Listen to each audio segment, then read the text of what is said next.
Bright Horizons parenting podcast just for ages 0 to 8. Get the advice you need from our own early childhood experts, Rachel Robertson and Claire Goss, and make the most out of every chance to teach, play, and love. Hi, Rachel. Happy New Year. Hi, Claire. Happy New Year to you as well. Did you have a good time over the holidays? I did. My children had a break from school, so that was a different kind of a routine around here, which was fun.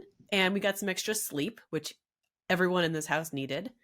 It's also a little tricky sometimes for the folks in my family to shift into the different patterns that come with those times of year. Yep. Yeah. I had a whole different thing myself this year. I have two growing adult daughters, and they were in different locations for the holidays for the very first time. So I traveled to them, but we had a lot of discussion about, are we starting something new, or is this just this year? So a lot of thinking went into a lot of enjoying just being together, but a lot of, are we creating a new routine and way of being together, or is this just a 1 year thing? So yeah, it was different, but still good. Well, it sounds like both of our households had to be flexible, which is my super snazzy way to transition us into today's topic. I knew you'd find a way. I was trying to give you some nuggets, and I knew you'd find a way. I did it. We're going to kick the year off with a topic that seems to be getting a lot more attention these days. It's become a little bit of a buzzword in our field in recent years, which I find interesting because I think even 10, 15 years ago, this wasn't something I heard people speaking about that much. Mm-hmm. So today's topic is, drum roll, executive function skills. Yeah. And we, in our day jobs at Bright Horizons, have been talking about executive function for quite a while. But when we first introduced it, we have a teacher magazine called Spark. And when we first introduced it, a couple of brave souls said things to me like, I thought this was all about like boardroom office skills. And we were, why are they sending this out to all the teachers?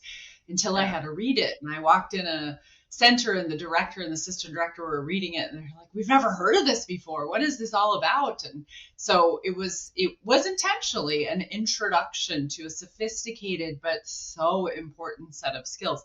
And since then, we have done an incredible amount of work around executive function, which I'm sure will help inform this conversation today. But it does sound like, what is that? Like how you show up at a board meeting or something? And yeah, the answer is yes, sort of, right? It affects that. We talk about that a lot, but it's not just that. It is, I think often it's called executive function. You know, there's all those analogies, right? Like it's the CEO of your brain. It's right here. It's the last thing to form. One of my daughters just turned 25 this year, and roughly that's when your executive function is fully developed, right? So it's not like the day on your birthday. It's like, ding, everybody's brains are fully formed. But we pretended it was because she knows about brain development too. And so we had to celebrate executive function day. And I told her to make all the greatest decisions of her life that day because she had all the skills she needed. So, but it takes a long time to develop, right? It's very sophisticated, not like that part of your brain in the back, that limbic system that develops right away. That's the oldest part of our brain. But there's like analogies, right? I know people say the CEO of your brain or the air traffic controller of your brain. I don't know if you've heard any others, but that's a good way to think of it. It's who's in charge up there making those tough decisions.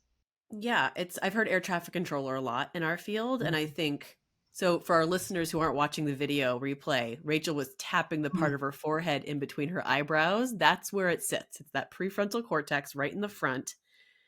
And it just, like you said, it just takes a really long time for that brain construction to kick in.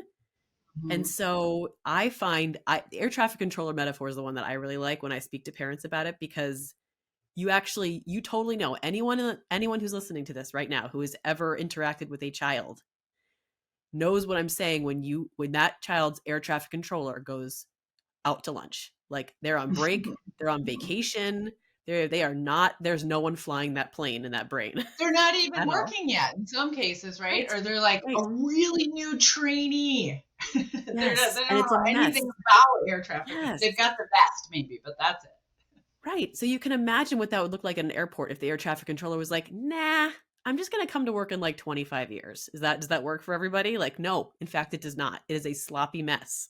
So that metaphor really works well for me. Mhm, So mhm. just so we're all on the same page for what we're talking about when we say executive function skills, we're talking about the things that help you be a person in the world in a successful kind of a way. Can you say a little bit more about that, Rachel? Like what types of skills we're talking about today?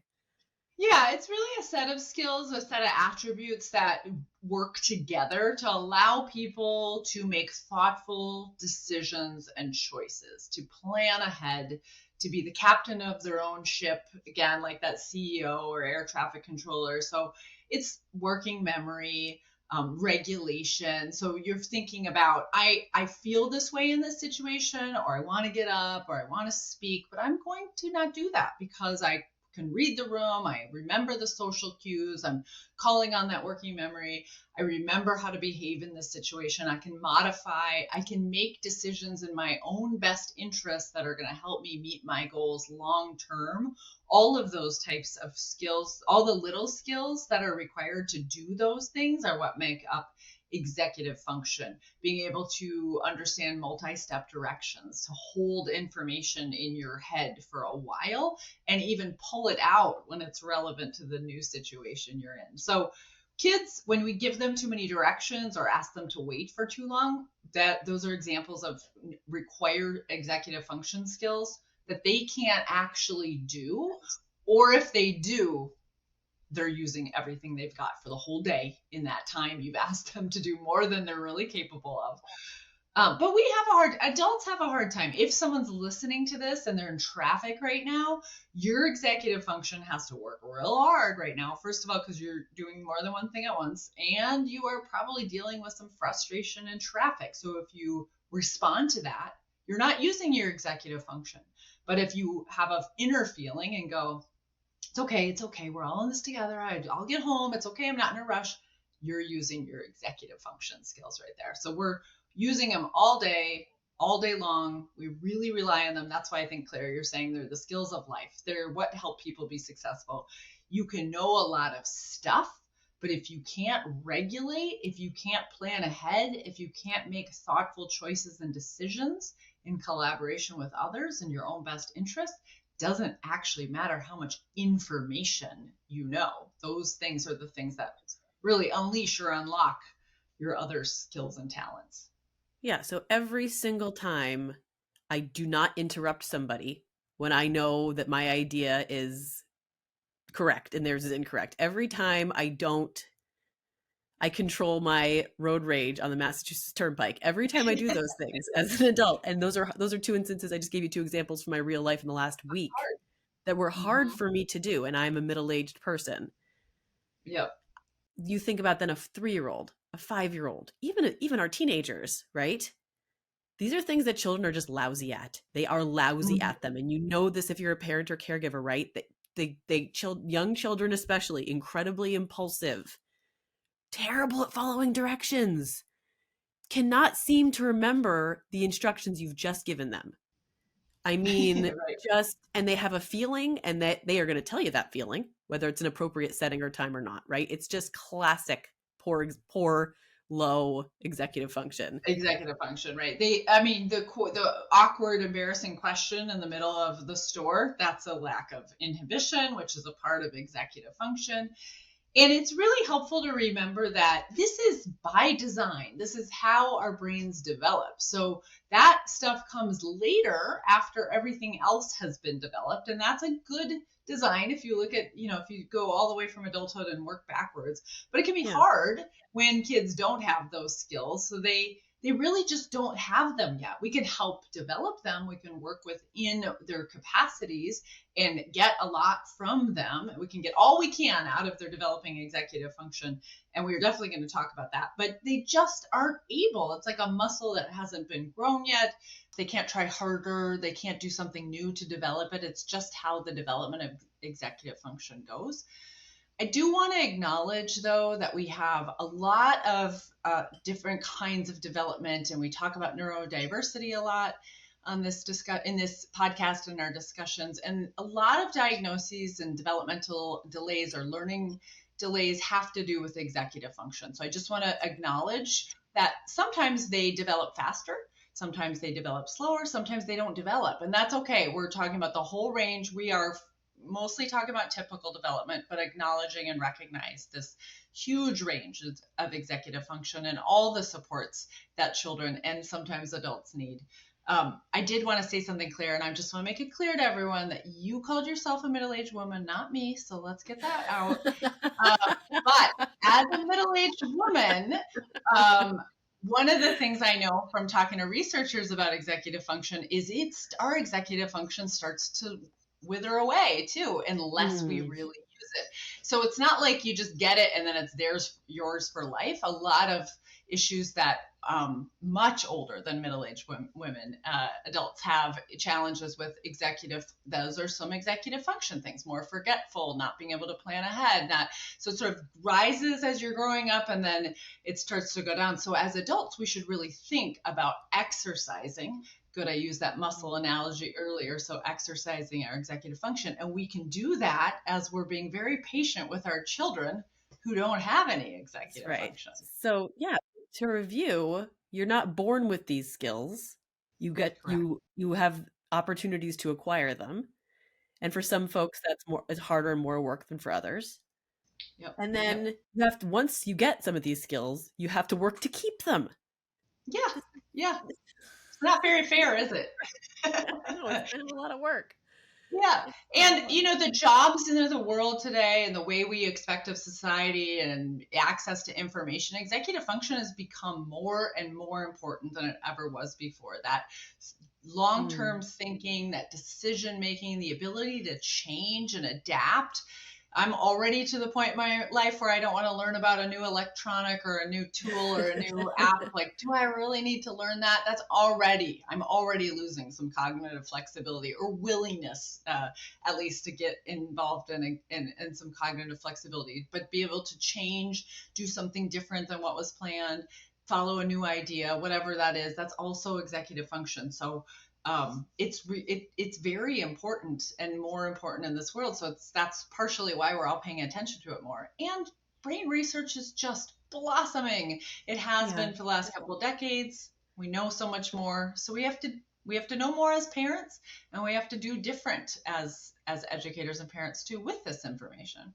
Yeah, and there's no bad time to be working on this with your children, though there is, we do know from research that there are some bursts in brain development that happen in those first 5 years of life. So particularly that late toddler into preschool age, around 3 to 5 years old, we do know that's a great time to be working on this with your children. There's another great burst in the brain development that happens in adolescence, another wonderful time to be reinforcing these skills.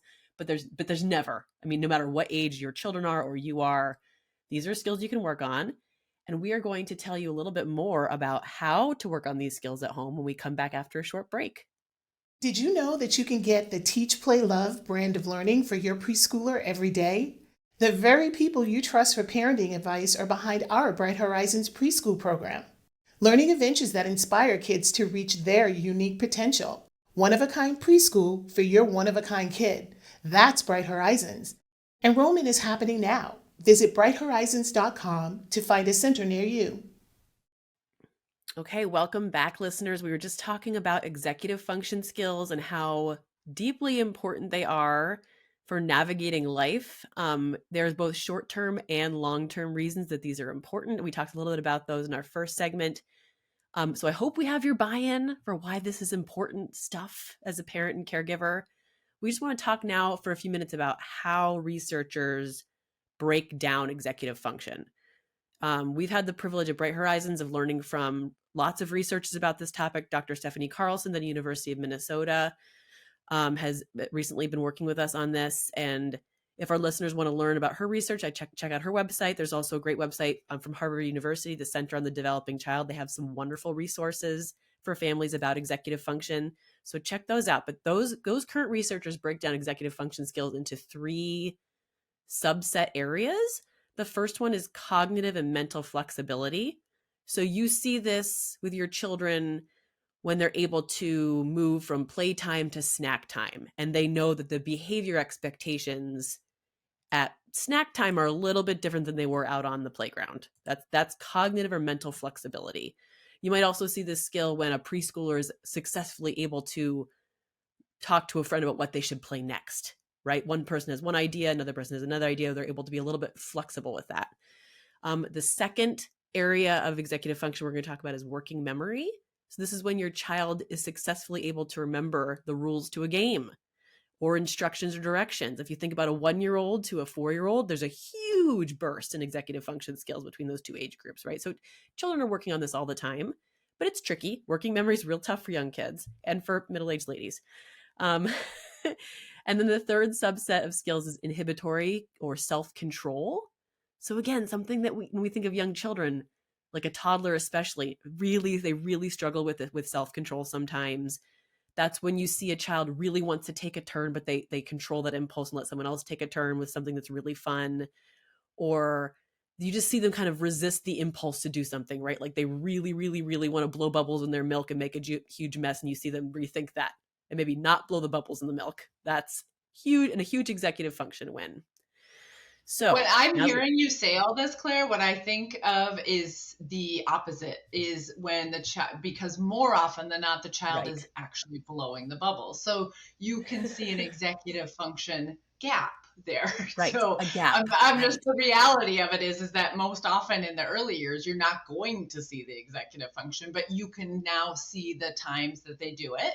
And you can also see the times that they don't currently do it, and you can relate that now is not, they're not just trying to be silly or not listening or not trying, or they really are challenged with this executive function development, and rightly so. It's not because you didn't do what you're supposed to do, or they didn't do what they were supposed to do, or they should just try harder. It's because it's not developed yet. But that's, I think, what we're going to talk about next, how to help with that.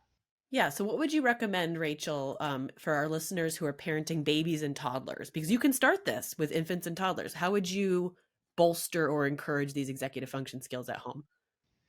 Yeah, I mean, I'm always going to say this about executive function. I say it to teachers and I'll say it to parents or family members, is level set your expectations, because often the challenge is that we're expecting too much.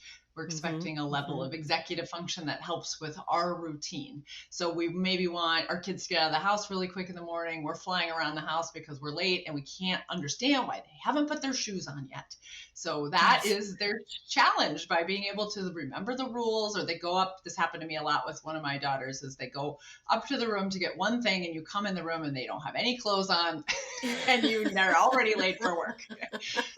So they're just lost. They lost the storyline there. They got distracted by something else, and it wasn't her fault. It was her challenges with executive function. So so you can do things like, you can make structural things in the routine. This is all for all children, whether they're babies or toddlers, there's things, but you can say you have a pretty consistent routine, and this helps with a lot of things, is so they can start to predict what's next when they feel safe in a routine and they're secure in their relationship or their attachment with the adults in their life. The more willing to try things, to use some cognitive flexibility, to have there be a change, because they start to know, even if they couldn't articulate it, that they can rely on the structure and the routine and the people in their lives. So a little change isn't going to throw them off. For infants, they can't really follow directions that much, but they can. Older infants, toddlers, one-step direction. Can you hand me that spoon? You gave me the spoon. That's to stir whatever you're making. You stir the soup. Can you hand me the cup? Now you handed me the cup. You handed me the spoon and now the cup. To talk that through, to help them see what they did, even though you're giving it to them in one-step directions. You can do little songs and games so they can start to predict, whether you're doing like Itsy Bitsy Spider, they know what's going to happen next, and maybe you change a little bit, see if they notice. Or you can do that with stories. You can change the ending a little bit, see if they notice. You can ask for a little smidge of wait time, not much. But you, and make sure if you're asking them to wait, you have something for them to do that's engaging. So Mm-hmm. we can't go yet. I need you to wait for just 2 minutes, and 2 minutes is going to be a short time. Try to help them understand what 2 minutes is. Maybe you have a timer. Mm-hmm. A sand timer is really helpful for this. Give them a book or Play-Doh or something to keep them busy, because that waiting, that impulse Yeah. control, oh gosh, is it hard. If you've ever seen the marshmallow experiment, a lot of people have. You can look it up on YouTube. It is about kids waiting to get a marshmallow. They get a second marshmallow if they can just hold on and not eat the first marshmallow. Yeah. And Yeah. it's so funny, right? But it also shows you all the coping skills children have when they're asked to do something like that. The older Mm-hmm. they are, the better they can do it. So kids are rocking back and forth, or drumming on things, or smelling the marshmallows, and that's the kind of stuff that you might see your young child starting to do. And that tells you that's actually a good thing. They're figuring out coping strategies to resist their impulses. So if they were doing something like sniffing food that they had to wait for, instead of thinking, oh, why are they doing that? They're going to make a mess. Think like, wow, they're using some impulse control strategies. This is self-regulation, budding. That's a thing to celebrate, and even out loud acknowledge that they're doing that. We always talk, and this will be my last one, Claire. I'm sure you have some things to add. We always talk about narrating our own behaviors or children's behaviors out loud. That's good for everything, but Yeah. telling them when they've waited successfully, or when they used a strategy, or I see you're excited, you're flailing your hands around. That tells me you're excited. One more moment, and I'm going to take you outside. Oh, you waited. Look what's happening. We're outside together. Or narrating your own thoughts of, oh, I'm real Mm-hmm. disappointed, but we're just going to wait here. What can we do while we're waiting so we don't get so frustrated? Mm-hmm. Maybe we can read a book together. Just that kind of stuff. No, even when they're nonverbal, just Yep. telling them what they're doing and telling them what you're doing, because they can't see all those cognitive processes out loud. You have to tell them what's happening in your brain That's right. so they can learn from them. That reminds me that narrating things out loud or you can also narrate things that just happened with your baby or young toddler, and that helps them with their working memory. So you can be Mm-hmm. narrating things like, oh, I just dropped the spoon on the floor. That was silly of me. Now I'm going to wipe it off. Okay, now I'm going to stir the pot. Do you remember how I just dropped that spoon on the floor? That was so silly of me. What an act, and just little tidbits like that. Like, and if for those of you who have slightly older infants and toddlers, you can say things like, do you remember when we were driving home from Bright Horizons today and we saw that fire truck pass our car? Do you remember what it was doing? And that's maybe an easy for toddlers to say, oh yeah, like the lights or the side that make it sound woo woo. That's working memory. You're working on your child's executive function skills, and that's not just the only thing that's happening. You're also working on language development. You're working on communication skills. You're working on your loving bond with your child just by talking about your day. But guess what? It's also executive function. Executive function. Yeah, that's a good point. And I know one of the challenges a lot of parents have is I ask my child how their day was and they don't tell me anything. Yeah. Part of the challenge there is you're asking too big of a question. So find out some things that they did during the day and ask them for recall or to tell you some details. There's some good working memory. So you're giving them a fair prompt. Is I saw that you did some finger painting today. I saw a picture of your finger painting and I saw a lot of colors. Tell me about that. Do you remember what you were doing and how you made those choices? Just breaking it up for them so they instantly connected to a personal experience, and you've given them something concrete to focus on. They might still not remember why they chose to use blue or whatever it is, but they will start Right. to work on that. And that's that working memory is not the same as short-term memory. Short-term memory is Right. the things you're trying to remember in the moment. Working memory is, can you pull something out from the archives? And the more sophisticated it gets, you take new information and connect it with existing information and make something even different. So it gets more complex over time. But yeah, that's great. Playing games about memories, like we're going to turn the corner. What are we going to see on the corner? What do we always see? Things, predictive things. Yeah. So as we're moving in through childhood into those preschool and pre-kindergarten years, what you just said, that right there is, I think, one of the best strategies is just ask them to tell a story about their day. And like you said, don't overshoot here. We're talking about 3, 4, 5-year-olds. what do you know happened today? They went outside. You saw that you saw that when you picked up your child. They went outside today. It was on the teacher said, "Oh, she had a great time at the water table today," or whatever it is. Use that to build up that complex organization of information in their head, right? So you get home and you can say, "Would you like to get a pot out with some water, just like you did at school today, right? Would you remember what can we do at home that was a lot like what we did at school?" Movement games. We talked about peekaboo or itsy bitsy spider for infants and babies and toddlers. Your bigger kids, red light, green light. Such a great executive function game, and children love it because it involves those big body movements that they crave. And what it's helping build the working memory. They're organizing really complicated information, and it's fun. You're working on that skill, and it's fun. I mean, that's such a good game because you have to always anticipate, you have to predict, you start to get the sense of who's the person doing red light, green light calling.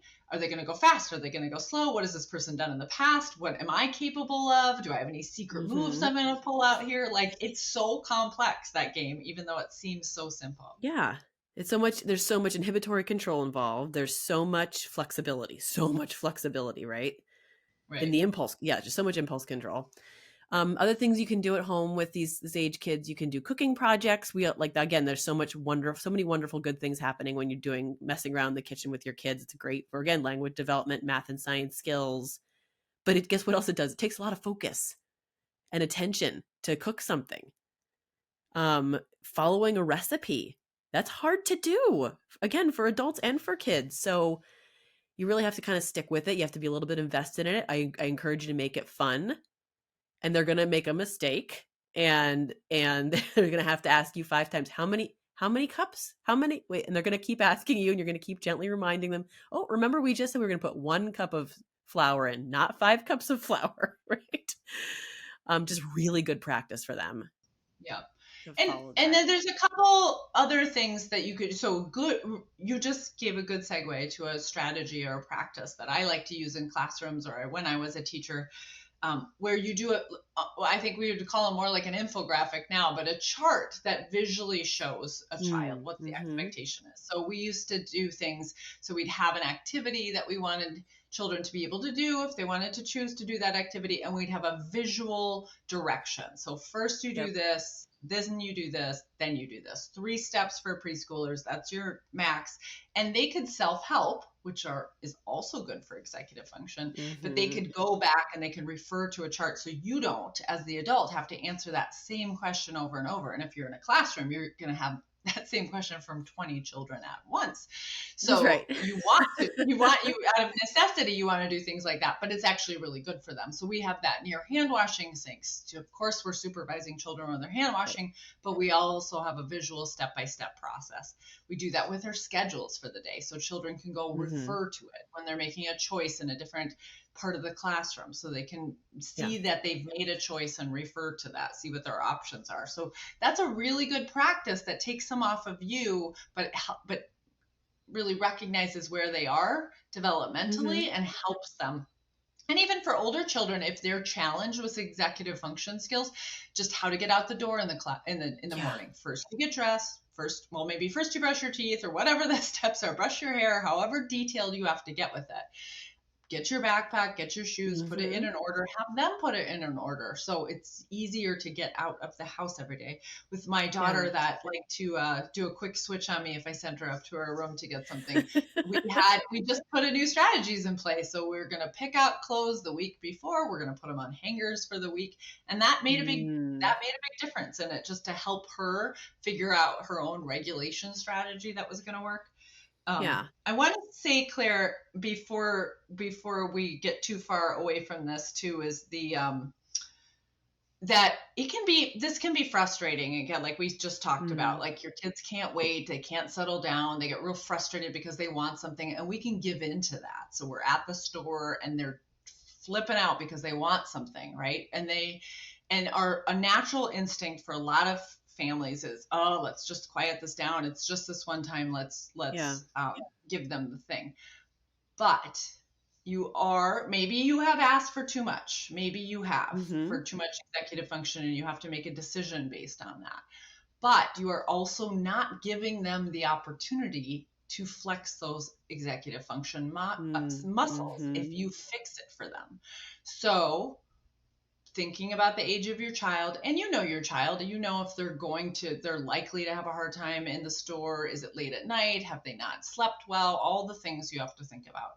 But talking about what to expect when you go in to the store and fulfilling that promise and helping them ahead of time, long before you ever get to that store, with proactive strategies for what to do when they're disappointed, when they can't get exactly what they want. Maybe you do Yeah. get them every 5 trips, we get 1 toy. And then you have a visual way of marking that. Or you can help me Yeah. choose what we have for dinner tomorrow. What do they get to do? What can they expect? And then follow Mm-hmm. through on that. Because you don't, like other things, right? I know you have plenty of stories of this, is if you solve your child's problems for them every time, again, remember, Yeah. you have to have, differentiate, modulate, and think about their development. But if you solve their problems, you're taking away opportunities for them to build these skills. Yeah. I love that you mentioned that, Rachel. And that we always talk on this podcast about meeting your children where they are and then challenging them in the way that makes sense. And I think it's also really important to remember that, of course, you're not going to get it right every time as a parent. And your children are, I just want to emphasize, they're, like you said, they're going to be, it's really easy to see the gaps in executive function. Those first 5 to 25 years of life, there's a lot of gaps. And it feels like your child is giving you a hard time. And it's just a great time. You can do it right to yourself. You can tap yourself right in the forehead and say, oh, that prefrontal cortex. It's having a meltdown. My child is melting down. They're not giving me a hard time. They're having a hard time. You can just Mm-hmm. you can say, you know what, Rachel and Claire said I'm just going to blame that prefrontal cortex. My child is awesome. They are a loving, wonderful kid. They are having a tricky time right now with these skills. These are tough, tough skills. Yep. And they don't need us to add to the trickiness of making them, oh, well, now you're Mm-hmm. going to have to wait longer. Or, oh, now that thing I said you were going to get, you're not going to get. And now be so extra disappointed and lose even more ability for control. Again, you're in the situation yourself as a parent, your child. Sometimes you're going to make choices in the moment. Sometimes it is exactly the right thing to do, to say, you know what, I said this, but I'm going to do this. And that is Right. up to you. And I did it a zillion times. I'm sure I'll still do it a zillion times more with my children. So with all that full empathy and understanding for being in the thick of it as a parent in the general, most of the time, if you're thinking about those things ahead of time and understanding by solving it quickly or removing the barrier or the request to wait at all or have to deal with that at Mm-hmm. all, they're not going to be able to build those skills. Then they're going to have a harder time later on. That's right. That's right. And I would say too, one of the other things, and this is another big thing that we're doing at Bright Horizons, is building the skill of mindfulness. And it doesn't have to be, we're not talking about 20-minute meditations. We're talking about those little 5 deep breaths or circle breaths, triangle Mm-hmm. breaths, or a pausing and thinking of a place that makes you happy, or count 5 sensory things you see in the moment. There's so many ways to find out about good developmentally age appropriate mindfulness activities that are short, but we encourage those for 2 reasons. One is they actually have a strong correlation with executive function. So when you're, like we have Mm-hmm. been talking about, they're complicated skills, hard to Yeah. access when you're frustrated or angry. That's the back of your brain going, let's fight, let's run away, let's do whatever. And in order for executive function skills to take over, you have to have a somewhat calm brain. The other thing we really want and practice in our classrooms daily is so children and teachers have access to these skills when they need them. So you should do them all Yeah. the time when you don't need them, because then when you need them, children even think of it. I promise you, I go in our classrooms, or I hear from teachers all the time that are saying, the child recommended I do the bear breath, or because something was happening. So children love these tools and techniques, and they're really easy for them to do. So I give you Yeah. that as a strategy for the moments when it isn't going well. But do it before. Do it before. Don't just start going, Yes. let's all do the bear breath when you're all stressed out. Yes. Just have It's that too in your late. back pocket. I've definitely had one of my kids say, Mom, do you need to go sit on the couch and do some belly breaths? I'm like, well, if you're telling me that, it's probably too late. But yeah, it's not Yeah, going to hurt. yeah, Let's go sit down and do a belly breath together. yeah, yeah. You're so wise. So I love talking about executive function. I met Stephanie Carlson almost a decade ago, I think. At this point, I've been following her work and research since then. She's on our advisory council. I learned from her as much as I can. We co-authored an article together and have presented together on this topic. So I just love talking about her work. But I also really value how much it's becoming in the mainstream now. We're all hearing about it. And just the gift to talk to the listeners today about this really important, complicated, valuable set of skills that once you understand, they're maybe not as complicated, and you can have a little fun with working on your own while you support your child's executive function development. Get parenting advice from Rachel and Claire. You can leave them a voicemail by calling 617-673-8881, and your question may be answered in a future episode of Teach, Play, Love. You can also send them an email at teach.playlove@brighthorizons.com. For more expert guidance on early childhood development, check out our family resources at brighthorizons.com. Thanks for listening. Subscribe to us. Find more episodes on Apple Podcasts, Spotify, or wherever you get your podcasts. See you next time on Teach, Play, Love.